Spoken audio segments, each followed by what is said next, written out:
நீங்க நடிக்க முன்னாடி உங்களுக்கு ஒரு இவர் எனக்கு ரொம்ப பிடிக்கும் அப்படின்னு ஒரு மாதிரி ஒரு க்ரஷ்ஷா ஒருத்தருங்க நான் பார்ப்போம்ல, அப்படி உங்களுக்கு யாராவது அஜித் இருந்திருக்காங்க? சார். அஜித் சாரா? சூப்பர். அஜித் சார் ரொம்ப பிடிக்கும். ஆனால்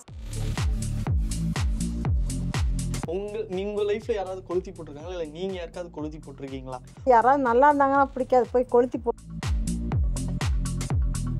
சூப்பர். தெக்கத்தி பொண்ணு உங்களுடைய முதல் இதுல முதல் வாய்ப்பு எப்படி கிடைச்சது? ஏன்னா பாரதிராஜா சார்ன்றது ஒரு பெரிய ஒரு ஆளுமை. ஃபர்ஸ்ட் எபிசோட்லயே வந்திருந்தீங்கன்னு நினைக்கிறேன், ரைட்? ஃபர்ஸ்ட் எபிசோட் எடுத்தோன்னே ஃபர்ஸ்ட் எபிசோடே நான் தான். அது இப்படி பண்ணி போனேன். தெக்கத்தி பொண்ணா வள்ளின்னு வரேனா? தெக்கத்தி பொண்ணு. தெக்கத்தி பொண்ணுவா பாண்டியன் ஸ்டோர்ஸா? பாண்டியன் ஸ்டோர்ஸ். பாண்டியன் ஸ்டோர்ஸா பாக்கியலட்சுமியா? ரெண்டுமே. அதெல்லாம் இல்ல. கைதின்னு ஒரு படம் வந்ததுக்கு அப்புறம் தான் லோகேஷ் கனகராஜ் வந்து ஒரு பெரிய ஒரு லெவலுக்கு போனாரு. சோ அந்த ப்ராஜெக்ட்ல எப்படி போனீங்க? கைதி மூவில வந்து ஃபர்ஸ்ட் எடுத்தோன்னே விக்ரம்ல கூட நம்ம டீனா அந்த டீனா வந்து இப்போ என்னன்னா மற்ற டேரக்டர்லாம் கொஞ்சம் அப்படி யோசிக்கலாம். லோகேஷ் அவர்கள் பார்த்தீங்க அப்படின்னா அதான் அவரோட எல்சியூன்னு ஒன்று இருக்கு. அவர் படத்துல இருக்கவங்க இன்னொரு படத்துல லிங்க் ஆகிட்டே இருப்பாங்க. ஸோ ஆனால் நான் ஏன் லிங்க் ஆகலன்னு மணிரத்னம் சார் இப்போ தக் லைஃப் வந்து நல்லபடியா போயிட்டு இருக்கு. இப்போ பார்க்குறோம். அவரோட ஒர்க் பண்ண அனுபவங்களை பற்றி சொல்லுங்க.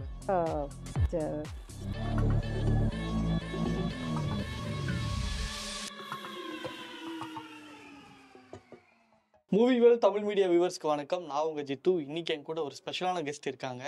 நம்ம கம்பம் மீனா அவங்க தான் இருக்காங்க. வணக்கம்.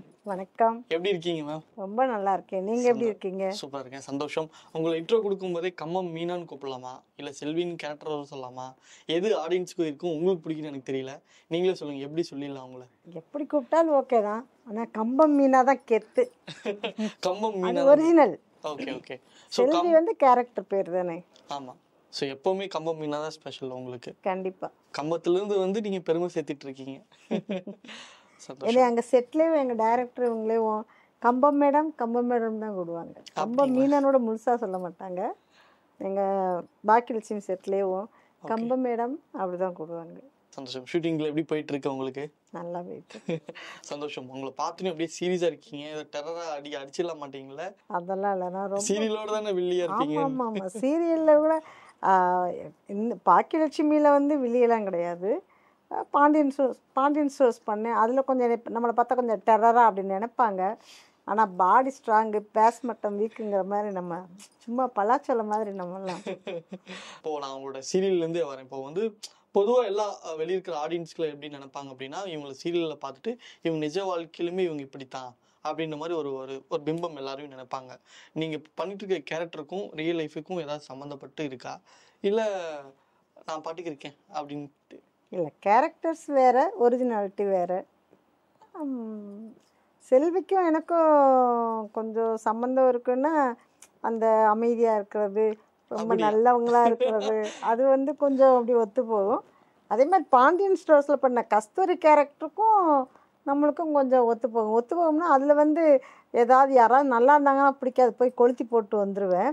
ஆனால் ஒரிஜினல் கேரக்டர் அது கிடையாது. கொஞ்சம் வாயா துருதுருன்னு அப்படியே இருப்போம்ல, அந்த மாதிரி. சூப்பர். கொளுத்தி போட்டீங்கன்னு சொல்லியிருந்தீங்க. அதை வச்சு கேட்குறேன், உங்கள் லைஃப்பில் யாராவது கொளுத்தி போட்டிருக்காங்களா, இல்லை நீங்கள் யாருக்காவது கொளுத்தி போட்டிருக்கீங்களா?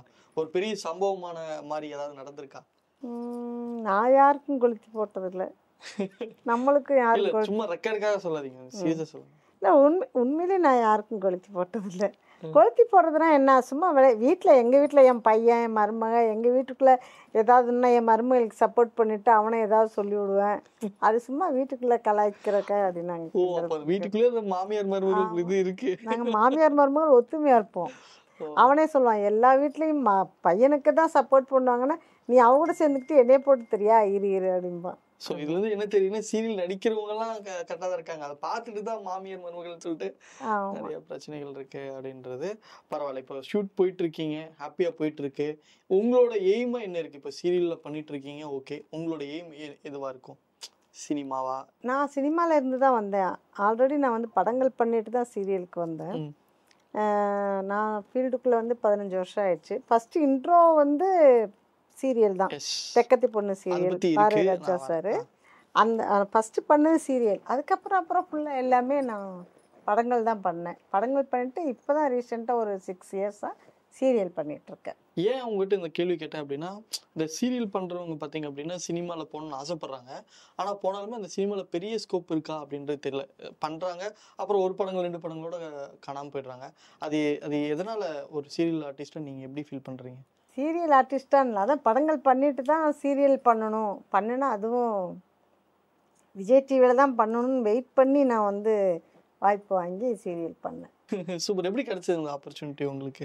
மணின்னு சொல்லிட்டு ஒருத்த பையன், நாங்கள் ஒரு சீரியல் பண்ணிட்டு இருந்தேன். அதில் வந்து வள்ளின்னு ஒரு சீரியல் பண்ணிட்டு அதில் நெகட்டிவ் ரோல் எனக்கு மருமகனாக நடித்தா. அப்படி அந்த தம்பி தான் வந்து எனக்கு இந்த மாதிரி விஜய் டிவியில் ஒரு கேரக்டருக்கு சொல்லிவிட்டாப்புல. அங்கே சார்ட்ட சொல்லி அவங்க ஃபோன் பண்ணி அப்படி பேசி பண்ணேன். சூப்பர். தெக்கத்தி பொண்ணு உங்களுடைய முதல் இதுல முதல் வாய்ப்பு எப்படி கிடைச்சது? ஏன்னா பாரதிராஜா சார்ன்றது ஒரு பெரிய ஒரு ஆளுமை.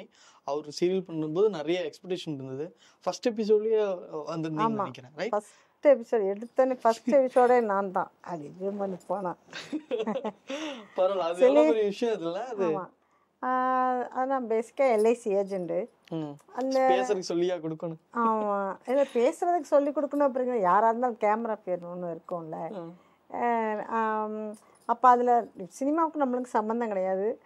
அப்போ ஒரு எங்கள் ஊர் பக்கத்தில் அரசன் ஒரு அண்ணா இருக்காங்க. நான் நேட்டிவ் கம்பத்தை சுற்றி 18 பட்டி கிராமம் இருக்குது. அதில் ஒரு கிராமத்தில் கேஎம்பட்டின்னு ஒரு ஊரில் அரசன் அந்த அண்ணா இருக்காங்க. அவங்க தான் வந்து மீனா இந்த மாதிரி அப்போ எங்களுக்கு தெரியும், எங்கள் ஊரை சுற்றி சீரியல் ஷூட்டிங் நடந்துட்டுருக்கு, பாரதிராஜா சார் வந்து எடுத்துட்ருக்காங்க.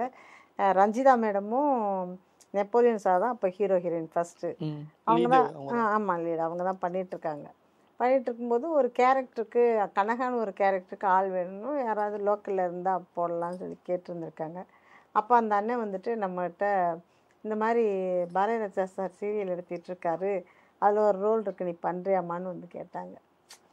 அப்போ நம்ம எதிர்பார்க்கல. அவங்க வழி கேட்கும்போது சரி ஓகே. எனக்கு அப்போ அந்த எல்ஐசி வந்து கொஞ்சம் ஃபீல்டும் டவுனாக இருந்தது. சரி ஓகே, ஏன் நம்ம கிடைக்கிற வாய்ப்பை ஏன் மிஸ் பண்ணணும், பண்ணலாமே அப்படின்ட்டு தான் ஓகேண்ணே பண்ணுறேன் அப்படின்னு சொல்லிட்டு. அப்புறம் மறுநாளே போய் சாரை போய் பார்த்தோம். ஒரு டைலாக் சொல்லி கொடுத்தாங்க. அப்படி சொன்னோன்னே நான் சொல்லிட்டேன். சொன்னோன்னே முதல்ல பரவாயில்லையே, சரி சரி நாளைக்கு இருந்து ஷூட்டிங் வந்துடுங்க அப்படின்னு சொன்னார் பாரதிராஜா சார். அப்படியே போய் அப்படியே அங்க ஸ்டார்ட் பண்ண அப்படியே டிராவல் பண்ணி போயிட்டு இருக்கு. இப்போ நான் அதிகமா உங்களை பாக்கியலட்சுமி சீரியல்ல பாக்குறேன். நான் சம்டைம்ஸ் பார்க்கும்போது உங்களோட கேரக்டரும் பார்த்துருக்கேன். அந்த ஃபர்ஸ்ட் டைம் பண்ண அந்த தெக்கத்தி பொண்ணுக்கும் இப்போ பாக்கியலட்சுமியில டிராவல் பண்ற இதுக்கும் எவ்வளவு இம்ப்ரூவைசேஷனா நீங்க பாக்குறீங்க? மீனாவா எந்த அளவுக்கு வளர்ந்துருக்காங்க? ஏன்னா எனக்கு தெரியாமல் கிடைச்ச வாய்ப்பு வந்து தெக்கத்தி பொண்ணு பாரதிராஜா சார் தான் ஃபஸ்ட்டு சீரியலையும் அவுட்டோர் கொண்டு வந்திருக்காங்க. அதுலேயுமே நடிக்கவே தேவையில்லை. நீ யதார்த்தமாக எப்படி இருக்கும், அவர் சாரோட இது அதுதான். யதார்த்தமாக எப்படி ஒரு வீட்டில் இருந்தால் எப்படி இருப்போம். நான் அந்த சீரியலில் வந்து நெப்போலியன் சாரு, அதில் சிவாஜி அவங்க தான் டைலாக் ரைட்டர். அதில் அவங்க என்னது முகிலன்னு ஒருத்தவங்க, ஒரு 4-5 பேர் இருப்பாங்க. அவங்களுக்கு நான் சமைச்சு போட்டுக்கிட்டு, நெப்போலியன் அவங்களுக்குலாம் சமைச்சு போட்டுக்கிட்டு அங்கே அந்த வீட்டில் இருக்கணும். அப்படி இருப்பேன். அப்போயே கேஷுவலாக தான் இருக்கும், ஒரு வீட்டுக்குள்ளே நம்ம இருக்கிற மாதிரி. அப்போயே அப்படி தான், அப்போ இருந்து இப்போ வரைக்கும் ஒரே மாதிரி தான் இருக்கும். சொல்கிறத நடிக்கிறோம், ஆர்டிஃபிஷியலாக இல்லாமல். நம்ம மைண்டில் வந்து ஒரு கேரக்டர் கொடுக்குறாங்க சொல்கிறாங்கன்னா, இதை நம்ம வீட்டில் இருந்து நம்ம லைஃப்பில் நமக்குள்ளே நம்ம இப்படி இருந்தோம்னா எப்படி இருப்போம் அப்படிங்கிறத மைண்டில் வச்சு நடிச்சிட்டு வரோம். ஷூட்டிங் ஸ்பாட்ல தான் கரெக்டாக பண்ணி திட்டு வாங்கிருங்க, கம்முன்னு இருக்குப்பா வேலை செய்ய விடுங்க, அதெல்லாம் வாங்கியிருக்கோம். சும்மா அப்படி கம்பம் மேடம் அப்படிம்பாரு எங்கள் sir. Okay ready sir, ready sir அப்படின்றேன். அப்புறம் அப்படியே போயிட்டு. ஓகே சரி ஓகே.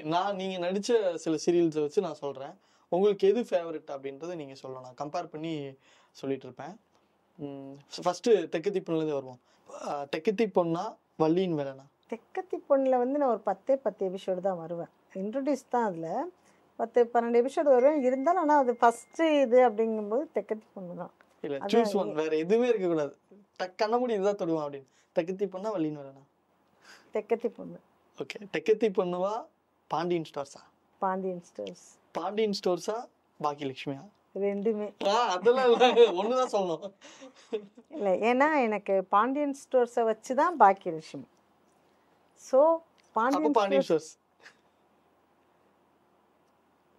பாக்கியலட்சுமி ரெண்டுமே ரெண்டுமே ரெண்டு கண்ணு மாதிரி. ஏன்னா இது 2 நாள் தான் நிறையா நான் சீரியலில் எல்லாரோட மனசுல ரீச் ஆனேன். எல்லாருக்கும் என்னை தெரிய வந்துச்சு. ஓகே. என்னதான் நம்ம சீரியல்ல பண்ணாலும் சின்ன திரையில பண்ணாலும் வெள்ளித்திரை தான் அந்த ஒரு பெரிய ஸ்க்ரீன்ல பார்க்கணும் அப்படின்றது எல்லா கலைஞனுக்கும் இருக்கிற ஒரு ஆசை. உங்களுடைய வெள்ளித்திரை பயணத்தை பத்தி சொல்லுங்க. ஃபஸ்ட்டு நான் பண்ண படம் வந்து மயிலுன்னு ஒரு படம். தெக்கத்தி பொண்ணு சீரியல் நடிச்சிட்டு இருக்கும்போதே மயிலுன்னு ஒரு படம் பண்ணேன். அங்கே தான் எங்கள் ஊரில் செக்கான ஒரு நிலையில் தான் அந்த படம் ஷூட் நடந்துச்சு. அதில் பண்ணேன். அந்த படத்தில் நடிச்சிக்கிட்டு இருக்கும்போதே அங்கே கஃபார்னு ஒரு மேனேஜர் வந்து டூயட் மூவிஸோட மேனேஜர். அவர் மூலமாக அங்கேருந்து சிலம்பாட்டம் பண்ணேன். சிலம்பாட்டத்தில் சென்ட்ராயன் இதோட காம்பினேஷனில் சிம்பு சார் வந்து ஆற்றுல துணி துவைச்சிக்கிட்டு கதை ஞாபகம். அந்த ஆற்றுல துணி துவைச்சிக்கிட்டு இருப்பாங்க. காமெடி டைம் சிட்டி பாபு இருக்கார்ல, அவரும் நானும் தான் பேர். எனக்கு ஒரு பொண்ணு இருக்கும். அங்கே துணி துவைச்சிட்டு இருப்போம். எங்கூட வந்து சென்ட்ராயன் வந்து வம்பிழுப்பான், ஏய் பிள்ளையோட ஆத்தா சூப்பராக இருக்காடான்னு. அப்போ வந்து சிம்பு வந்து சண்டை போட்டு எங்களுக்கு காப்பாற்றுவார் ஒரு மாதிரி. அதுதான் அந்த படம். அந்த படம் பண்ணிட்டு இருக்கும்போதே வெடிகுண்டு முருகேசன், பூவா தலையா அப்படின்னு 4-5 படங்கள் ஊரில் இருந்துகிட்டே பண்ணேன். சரி, அப்போ நம்மளுக்கும் சினிமாவுக்கும் ஏதோ ஒரு லிங்க் இருக்குது, நம்ம ஏன் சென்னையில் போய் வாய்ப்பு தரக்கூடாதுன்னு சொல்லி வந்தது தான் சென்னை வந்தது. சென்னை வந்துட்டு நிறைய களவாணி, மாயாண்டி குடும்பத்தார், மாத்தியோசி, ஹரிதாஸ், ராவணா, கடல், மணிரத்ன சாரோட 2 படம் பண்ணியிருக்கேன். ஆமாம், ராவணாவில் வந்து ஹிந்திலையும் பண்ணியிருக்கேன், தமிழ்லையும் பண்ணியிருக்கேன். அப்புறமா முண்டாசுப்பட்டி, மகுடி. ஆமாம் ஆமாம், தம்பி ஒரு ஃபோட்டோ பிடிச்சி போடுங்க தம்பி. ஆமாம், சாமியாரை கூப்பிட்டு ஓடி போயிடுவேன். அவன் தொல்லை தாங்க முடியல தம்பி, என் புருஷன் தொல்லை தாங்க முடியல, ஒரு ஃபோட்டோ பிடிச்சி போடுங்க தம்பி அப்படின்னு சொல்லி அது நல்லா, அதுவும் நல்லா ரீச்சு பண்ணியிருக்கேன். அதே மாதிரி கைதி மூவியில் பண்ணியிருக்கேன். நான் கைதி மூவியில் வந்து ஃபஸ்ட்டு எடுத்தோன்னே அதுலேயும் நான் தான் 70mm நான் தான் ஃபஸ்ட்டு வருவேன். கைதி மூவியில் வார்டனாக இருப்பேன். அந்த சீன் நான் தான் பண்ணேன். கைதி பண்ணியிருக்கேன். கைதி மூவியில் அந்த கேரக்டர் வந்து அந்த அந்த குழந்தைக்கு லோகேஷ். ஆமாம், அந்த லோகேஷ் கனகராஜோட அவர் அறிமுகம் எப்படி இருந்தது? ஏன்னா கைதின்னு ஒரு படம் வந்ததுக்கு அப்புறம் தான் லோகேஷ் கனகராஜ் வந்து ஒரு பெரிய ஒரு லெவலுக்கு பண்ணாரு. அண்ட் மாநகரம் நல்ல ஒரு ஹிட் இருந்தாலும் கைதி படம் அவருக்கு ரொம்ப முக்கியம். ஸோ அந்த ப்ராஜெக்ட்ல எப்படி பண்ணீங்க? அது திடீர்னு கூப்பிட்டு வேற ஒரு ஆர்டிஸ்ட் பண்ண வேண்டியது. அவங்க யாருன்னா சிந்துன்னு சொல்லி இறந்தாங்க தெரியும். சிந்து. அவங்க தான் பண்ண வேண்டியது. அவங்க ஏதோ பிஸியாக இருக்குன்னு சொல்லிட்டு அவங்க பண்ணலைன்னு சொன்னோன்னே எனக்கு கால் பண்ணி பண்ண ஒரு நாள் தான் ஒர்க் வரும், ஆனால் நல்ல சீனு பண்ணுங்க நாங்கள் சரின்னு சொல்லிட்டு போய் பண்ணேன். இங்கே தான் சென்னையில் தான் வலசரவாக்கத்தில் தான் பண்ணேன். ஆனால் அது பெரிய லெவலில் நல்ல ஒரு இது பேசப்பட்டுச்சு. அந்த டைமில் வந்து லோகேஷ் கனகராஜ் சார், அதான் நீங்கள் சொன்ன மாதிரி இந்த அளவுக்கு இவ்வளோ பெரிய இதில் நம்மளுக்கு தெரியாது. பசங்க எல்லாருமே ரொம்ப சின்ன பசங்க ஒர்க் பண்ணவங்க, அக்கா அப்படிங்கான்ட்டு நல்லா பேசினாங்க. ஓகே, உங்களுக்கும் லோகேஷ் கனகராஜ் அவர்களுக்கும் ஏதாவது கான்வர்சேஷன்? இல்லை அதை தான் சொல்கிறேன். அது ஒரு நாள் தான் நம்மளுக்கு ஒர்க்கு, பெருசாக கான்வர்சேஷன்லாம் இல்லை. வந்துட்டாலும் படம் சக்ஸஸ் ஆகி அடுத்தடுத்து போகும்போது தான் அடடா மிஸ் பண்ணிட்டோமே. அப்போ இருந்து ஒரு கம்யூனிகேஷன்லேயே இருந்திருந்தோன்னா விக்ரமில் கூட நம்ம அந்த என்னது ஏஜென்ட்டு டீனா, அந்த டீனாவை நம்ம பண்ணியிருக்கலாமே அப்படின்னு ஒரு குழந்தை. பாவம் அவங்களுக்கு கிடைக்கணுன்ட்டு இருக்காது, அவங்களுக்கு தான் கிடைக்கும். ஒரு ஆசை இருக்கும்ல, நம்ம ஒரு கம்யூனிகேஷனில் இருந்திருக்கணும், விட்டுட்டோம் அப்படின்னு. இல்லை, இப்பவும் என்னன்னா மற்ற டேரக்டர்னா கொஞ்சம் அப்படி யோசிக்கலாம். லோகேஷ் அவர்கள் பார்த்தீங்க அப்படின்னா அதான் அவரோட எல்சியூன்னு ஒன்று இருக்கு, அவர் படத்தில் இருக்கவங்க இன்னொரு படத்தில் லிங்க் ஆகிட்டே இருப்பாங்க. ஸோ ஆனால் நான் ஏன் லிங்க் ஆகலைன்னு தெரியல எனக்கு. கூடிய விரைவில் லிங்க் ஆகிடுவீங்க அப்படின்றது தான். ஓகே, கண்டிப்பாக இந்த இன்டர்வியூ லோகேஷ் அவர்களுடைய டீம் யாராவது பார்த்தாங்கன்னா கண்டிப்பாக உங்களை வெல்கம் பண்ணுவாங்க. And at the same time Mani Ratnam sir இப்போ தக் லைஃப் வந்து நல்லபடியாக போயிட்டு இருக்கு, இப்போ பார்க்குறோம். ஆனால் அவருடைய படங்கள் ஆரம்ப காலகட்டத்தில் உங்களோட கெரியரோட ஆரம்ப காலகட்டத்தில் பண்ணியிருக்கீங்க. அவரோட ஒர்க் பண்ண அனுபவங்களை பற்றி சொல்லுங்களேன். ரொம்ப ஏன்னா லோகேஷ் கனகராஜ் அவர்களோட ஒரு நாள் தான், மணி சாரோட கடல் படம்லாம் ஒரு 15 நாள் அங்கே இருந்தேன். கடலுக்கு முன்னாடி ராவணா பண்ணிட்டோம். ராவணாலாம் ஒரு அதான் 15 நாள் அதிரப்பள்ளியில் இருந்தோம், கேரளாவில். ஓகே, ராவணாவில் எந்த போர்ஷன் நீங்கள் பண்ணியிருந்தீங்க? ராவணாவில் வந்து நான் அந்த காட்டில் வந்து இந்த பச்சை குத்துவாங்கல்ல, ஆமாங்க, நானும் வையாபுரியும் ஓகே ஓகே அதில் இருப்போம். ஓகே, ஒரு போர்ஷன் ஹிந்தியில் நடக்கும், ஒரு போர்ஷன் தமிழில் நடக்கும். ஒன்றில் வந்து ஹீரோ இவர் விக்ரம் சார் பண்ணிட்டு இருப்பார், இன்னொன்று அபிஷேக் பண்ணிட்டு இருப்பாங்க. ஒரு முடிஞ்சோடனே அப்படியே ஹிந்திக்கு இவங்க 2 பேரும் அப்படியே மாறிடுவாங்க. அந்த ஒரு இதுல நான் 2 சைடுமே அப்படி பண்ணிட்டு நீங்க பண்ணதே திரும்பி மறுபடியும் நீங்க ஆமா பண்ணிருக்கோம். பண்ணுவாங்க. Okay super. மணி சாரோட எதிர்பார சொன்னீங்க ராவணன்ல. இது அதுக்கடுத்து கடல் பண்ணேன். கடல்லையும் அந்த ஒரு மீனவ இது அந்த குப்பத்தில் இருப்போம். இவர் அரவிந்த் சாமி சார் கூடயும் ட்ராவல் பண்ணுற மாதிரி ஓகே. சர்ச்சில். ஆனா அந்த டைம்லலாம் அரவிந்த் சாமி மாதிரி கலரா அப்படின்ற மாதிரி ஒரு இது இருக்கும். மாப்பிள்ளை பார்க்குறாங்க, அவர் ஒரு ரெஃபரன்ஸ் வச்சிருப்பாங்க. நேரில் பார்க்குறீங்க அரவிந்த் சாமி சார், எப்படி அந்த மூமெண்ட்டை பற்றி சொல்லுங்களேன். உங்களோட கான்வர்சேஷன் ஏதாவது இருந்ததா? அவங்க நம்மளுக்கு ஃபஸ்ட்டு அப்போ தானே உள்ளே வந்திருக்கோம். அதனால பெரியவங்களாம் பார்க்கும்போது நம்மளுக்கு ஒரு தயக்கம் இருக்கும். இப்போ என்ன தெரியாது, அந்த டைமில் ஒரு தயக்கம் இருக்கும். அதனால் பேசுவோம், நடிப்போம், பேசுவோம், அப்படியே போயிடுவோம். அந்த மாதிரி தான். ஓகே. நீங்கள் நடிக்க முன்னாடி உங்களுக்கு ஒரு இவர் எனக்கு ரொம்ப பிடிக்கும் அப்படின்னு ஒரு மாதிரி ஒரு க்ரஷ்ஷாக ஒருத்தருங்க நான் பார்ப்போம்ல, அப்படி உங்களுக்கு யாராவது இருந்திருக்காங்க? அஜித் சாரா? சூப்பர். அஜித் சார் ரொம்ப பிடிக்கும். ஆனால் சார் கூட படம் நடிக்கலை இப்போ வரைக்கும். ஆனால் நான் வேலாயுதம் படத்தில் நடிக்கிறதுக்காக அந்த ஒரு மில் இருக்கும்ல, ஆமாம்மா, ஒரு சைடு வேலாயுதம் ஷூட்டிங் நடந்துட்டு இருந்துச்சு, மங்காத்தா நடந்துட்டு இருந்துச்சு. அப்போ கூட வெளில சொன்னாங்க சாருக்கு பிறந்த நாளைக்கு கிஃப்ட் பண்ணாங்க வாட்ச் அப்படின்னு. பிரியாணி பண்ணி கொடுத்தாரு. இவர் விஜய் சார் அவருக்கு வாட்ச் கொடுத்தாரு. அந்த டைம்ல அந்த செட்ல நான் அங்க இருக்கேன். ஓ சூப்பர். இந்த அந்த வேலாயுதம் படத்துல அந்த ட்ரெயின்ல பிஸ்கட்ல மயக்க மருந்து கொடுத்துட்டு இது பண்ண அந்த கேரக்டர் நான் பண்ண வேண்டியது. அங்கே போய் உட்காந்துருக்கோம், அங்கே இருக்கோம். அப்போ அஜித் சார் நாங்கள் எல்லாம் இங்கே உட்காந்துருக்கோம். அஜித் சார் அவங்க அந்த செட்லேருந்து அப்படி வந்தாங்க. வந்துட்டு கேரவன்லேருந்து விஜய் சார் கீழே இறங்கி வந்தாங்க. அப்படி நின்று பேசினாங்க. எல்லோரும் போய் கூட ஃபோட்டோ எடுத்தாங்க. அதுதான் எனக்கு அந்த டைமில் அந்த போய் பக்கத்தில் ஒரு தயக்கம், போகவே இல்லை. நான் போகல. இப்போ ஃபீல் பண்ணுறேன், அடடா போய் ஃபோட்டோ எடுக்காம விட்டேன் அப்படின்னு சொல்லிட்டு. அவங்க 2 பேரும் நேரில் பார்த்தேன், அந்த மாதிரி சொல்கிறேன் உங்கள்கிட்ட. ஸோ ஆனால் வெளியே சினிமாவில் பார்த்தீங்க அப்படின்னா ஃபேன்ஸ் அவ்வளோ ஃபைட் பண்ணிட்டு இருந்தாங்க. அந்த ஃபைட்டுக்கு ஒரு முற்றுப்புள்ளியாக அந்த ஒரு ஃபோட்டோ அவங்க 2 பேர் இது இருந்தது. நேரில் நீங்கள் பார்த்துருக்கீங்க. ஸோ அவங்க 2 பேர் வந்துட்டுன்னு அவங்களோட கான்வர்சேஷன் நல்லா பேசிக்கிட்டாங்க. ரொம்ப அவங்க நல்லா க்ளோஸாக இருக்காங்க. நல்லா பேசி கீழே இறங்கி அவரும் விஜய் சாரும் கீழே இறங்கி பேசி இவர் வந்தோடனே அப்படி 2 பேரும் உள்ள போய் பேசினாங்க. ரொம்ப நேரம் வெளியில் நின்னே பேசிகிட்டு இருந்தாங்க. அந்த அளவுக்கு. Okay okay. அந்த செட்டில் அஜித் சார் பிரியாணி சமைச்சு கொடுத்தாரு அப்படின்னு மாதிரி கேள்விப்பட்டோம். அது எனக்கு தெரியல. ஆனால் இந்த மூமெண்ட் மட்டும் எனக்கு தெரியும். நான் அங்கே இருந்தேன். நீங்கள் ஷூட்டிங் ஸ்பாட்டில் அவரோட ஒர்க் பண்ணியிருக்கீங்க. அவர் பற்றின விஷயங்களை நம்ம பேசுவோம். இப்போ சினிமாலேருந்து ஃபுல் ஃப்ளெஜ்டாக அரசியல் பக்கம் அவர் வந்திருக்காரு. ஸோ அதோட வருகை உங்களோட பார்வையில் எப்படி இருக்குது? வரட்டும், ஏதாவது மாற்றம் வரத்தானே வேணும். வரட்டும், என்னோட ஆசீர்வாதம். சிறப்பு.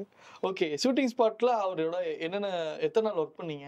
என்னென்ன சீக்வன்ஸ்ல அதெல்லாம் கொஞ்சம் ரீகால். இல்லை, அது ஒரே ஒரு நாள் தான். அதான் ஆக்சுவலி வேலை இருந்தால் நடிக்க வேண்டியதான். நான் அந்த டைமில் மாத்தியோசின்னு ஒரு படம் பண்ணிட்டு இருந்தேன். அது மதுரையில் ஷூட்டு. ஹீரோயினுக்கு அம்மாவை பண்ணிட்டு இருக்கேன். இந்த வேலாயுதம் ஒரு நாள் தான் அப்படின்னு சொல்லி எங்களுக்கு அங்கே கமிட் பண்ணி போயிருந்தோம். ஆனால் அன்னைக்கு அந்த சீன் எடுக்க முடியல. ஆனால் நான் அன்னைக்கு நைட்டு மதுரையில் டிக்கெட்லாம் போட்டாங்க. நான் மதுரைக்கு ஷூட்டிங் போயாகணும். அதனால பண்ண முடியாமல் போச்சு. அந்த கேரக்டர் வேற யாரோ பண்ணாங்க. ஆனால் நான் ஸ்பாட்டில் எனக்கு அது ஒரு பெரிய மறக்க முடியாத சந்தோஷமான விஷயம். ஏன்னா விஜய் சாரையும் அஜித் சாரையும் அட் அ டைமில் பார்த்துருக்கேன். இப்போ வரைக்கும் ஃபீல் பண்ணுற விஷயம், ஒரு ஃபோட்டோ எடுக்க முடியலையே அப்படின்னு. சூப்பர். அடுத்து கலவாணி நம்ம பற்றி பேசலாம். கலவாணியில் அது ஏன்னா அந்த படம் சின்ன ஒரு படமாக வந்தது. ஆனால் அதோட ஹிட்டு பார்த்தீங்கன்னா ஒரு பெரிய லெவலில் இருந்தது. ஏன்னா நாங்களே எதிர்பார்க்கல. ஏன்னா அந்த படம் நடிக்கும்போது பேமெண்ட் ப்ராப்ளம்ஸ் நிறைய வந்துச்சு.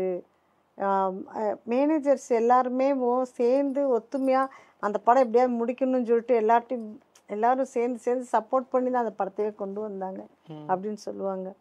கலவாணி படம் ஷூட் ஆரம்பிக்கும் போது சர்க்குணர் சார் அவங்க டீம் எல்லாருமே ஃபுல்லாக எல்லாருமே மாலை போட்டிருந்தாங்க. ஆமாம், எல்லாருமே மாலை போட்டிருந்தாங்க. அவ்வளோ சின்சியராக அவ்வளோ டெடிக்கேஷனாக ஒர்க் பண்ணுவாங்க. ஆம்லாப்பட்டுன்னு சொல்லிட்டு அங்கே தான் ஷூட் நடந்துச்சு. இப்போ சமீபத்தில் பார்த்தீங்க அப்படின்னா சீரியலில் இருக்கிற ஒரு நடிகை பார்த்தீங்க அப்படின்னா தப்பான விஷயங்கள்ல போகிறாங்க, அவங்க படங்கள் நடிக்கிறதுக்காக தவறான இது பண்ணுறாங்க அப்படின்னு நீங்கள் கேள்விப்பட்டிருக்கீங்க. அவங்கவுங்களோட மைண்ட் லெவலில் என்ன தோணுதோ அதை செய்கிறாங்க. இதெல்லாமே அவங்களோட ப்ரைவேசி. இப்போ முண்டாசுப்பட்டி படம் எனக்கு ரொம்ப பிடிச்ச ஒரு படம். அதுல அவங்களோட பேரா சூப்பர்குட் சுப்பிரமணியம் அவர்கள் நடிச்சிருந்தாங்க. பேரா நடிக்கல அவர் எனக்கு. அவரை வந்து கள்ளப்புருஷன் எனக்கு. ஹஸ்பண்ட் கஷ்டப்பட்டாலும் பரவாயில்ல, அவங்களோட கஷ்டப்பட்டு நம்மளும் மேலே வரணும், அப்படி ஃபேமிலி கொண்டு வரணும் அப்படின்ட்டு இருந்தாங்க.